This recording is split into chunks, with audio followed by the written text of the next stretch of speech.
All right, so I'm oh shit. Wrap up or keep No. Season 1, Race to Busso. All right, so I'm 10 weeks out for Western Australia, doing the half Ironman. And that was the original whole goal about 3 months ago, but then I did Western Sydney and cracked 5 hours and 12 minutes, which exceeded my expectations already.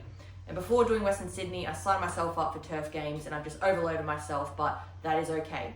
Essentially the next 10 weeks, I'm gonna be training hybrid strength training to do turf games, but then the goal now is sub 5 hours for Western Australia in 10 weeks time. Basically the past 7 days has really just been a lot of fun training, recovering and getting back into it.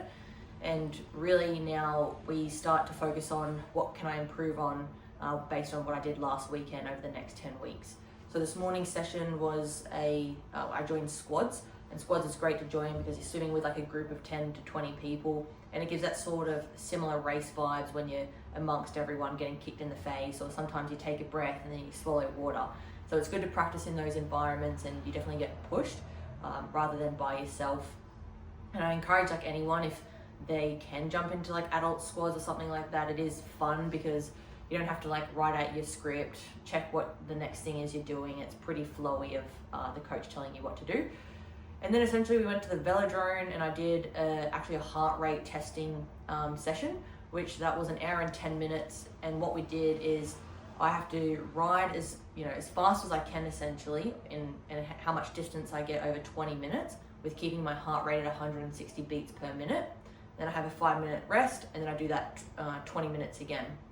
And it was pretty cool because I definitely improved the distance that I had done probably 6 weeks ago. And we do these rough tests probably every 6 to 8 weeks, depending if I've like even had a few days off because I've traveled for work, or ramping it back up and just seeing where I'm at to be able to start pushing myself more. The rest of the week really looks like I've got 2 hard sessions tomorrow and Wednesday, but then we're off to Darwin for about 5 days, so I obviously won't have a bike there. And so I'm basically bike riding Monday, Tuesday, Wednesday at the moment, with pretty hard sessions to then have a bit more of a chill time the next 5 days at Darwin. And I would say that after Western Sydney, I haven't really like had a rest week, so it will be nice to have a few days off while we're up there, though I'll still hit the gym running and do some swim sessions, hopefully not get eaten by a crocodile just at a pool, just joking. But yeah, so tomorrow we've got a brick session, and then on Wednesday back at squads, and then another bike session.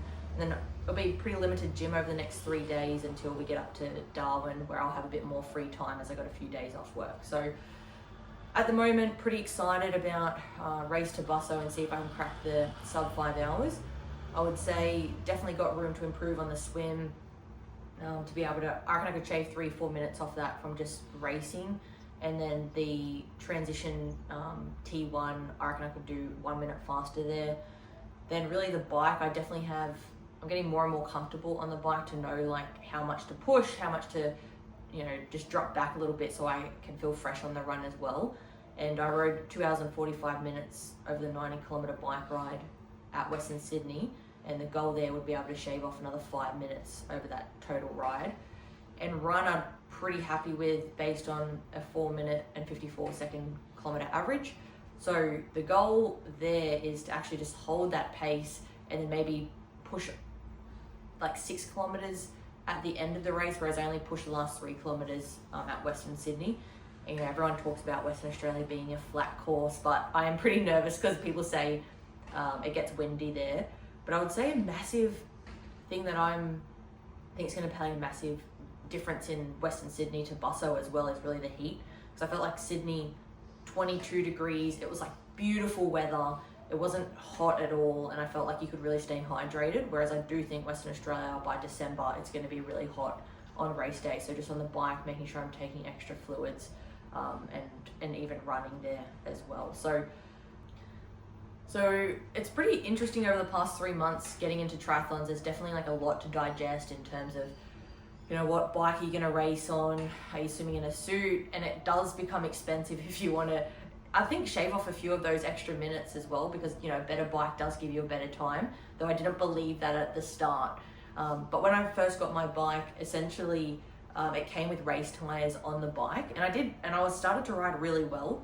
And I think very early on, when I was starting to get comfortable with the bike, I bought a trainer. So I was doing a lot of indoor riding, and I then started to do some outdoor riding, because the differences of riding indoor and outdoor is just extremely different in terms of like holding the bike, the wind, even just being able to see the ground and seeing pebbles and being able to quickly move yourself. So definitely recommend being able to do a lot of bike rides like outdoors and indoors. The benefit with indoor riding that I've found is that you can stay consistent and really push on those hard sets to be able to keep the same pace.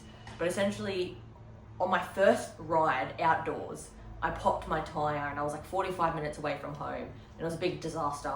And it really put me off because, one, I don't know how to change a tyre, and I'm slowly starting to learn how to do that. And really it was painful. Then I came home, got the tyres changed, and I went into this bike shop that is not a like triathlon or race bike shop, so they don't really understand the difference, I think, of like me wanting to go fast and doing my best efforts. But I also said to the bike guy, I don't want to pop my tyres anymore because I don't know how to change my tyres on the road. So essentially what he did was, he was like, well, let me put on these big tyres. And he put on these like really thick tyres, and he's like, you will not pop your tyres doing any more bike rides. And literally then for the past like 3 months, all my bike sessions outside have been on these tyres. And my coach has been like, you'll be able to ride like a 33 to 35 kilometers an hour. Well, that's definitely the goal to get to. And minimum it's like 30 kilometers an hour, so you get off the bike leg within 3 hours.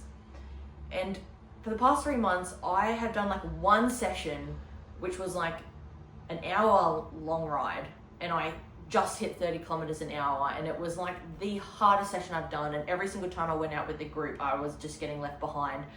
And I'm not probably that person that has been in that situation where you just last every single bike session, and it was just like really painful. And I felt bad because I was slowing the group down, and not that they cared, but you just feel like that internally. And so yeah, every session's been really hard. Anyways, 2 days before race day, I went back into that same bike store just to go. I had this gut feeling of like, I think I should put back on the other tyres. And so I went and did that, and they're like, no, you should definitely put on the race tyres. It will help you go much faster on race day. And so I was just like, I'm going to pray. People are telling me this is going to make me faster. And literally on race day, it was just like chalk and cheese. I was riding like easily 32 kilometers an hour over 90 kilometers, and like getting up to 40 kilometers an hour sometimes. And it felt really cruisy, and I didn't even feel like my legs were burning really at all. So it was, when I was doing that experience, it was really, really interesting to go through that, and funny. So I've now kept the race tyres on, and I've done already 2 sessions, and I've already like beaten the same times I've done the same course essentially. I've like done an extra 10 kilometers an hour in the same time frame. So I'll definitely be practicing on those now, and it does make me realize how many little tweaks you can make to the bike to help you go faster, whether that's even 2-3 minutes over that period of time.